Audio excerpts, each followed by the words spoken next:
আসসালামু আলাইকুম। আশা করি আল্লাহর অশেষ রহমতে সকলে ভালো আছেন।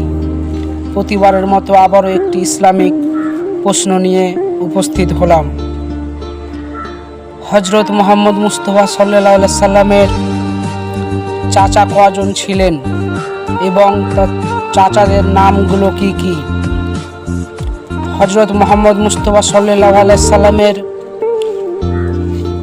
পিতাকে দিয়ে 10 জন চাচা ছিলেন এবং তার চাচাদের নাম হামজা রাদিয়াল্লাহু তাআলা আনহু, আব্বাস রাদিয়াল্লাহু তাআলা আনহু, আবু তালিব, আবুল আহাব, আব্দুল উজা, জুবাইর,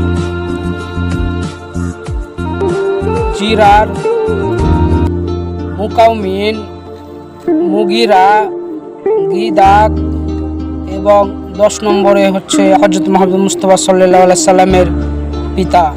টোটাল 10 জন। এই ভিডিওটি যদি ভালো লেগে থাকে অবশ্যই সাবস্ক্রাইব করে চ্যানেলের পাশে থাকবেন এবং ফেসবুক পেজ থেকে দেখলে ফলো করে পাশে থাকবেন। ধন্যবাদ।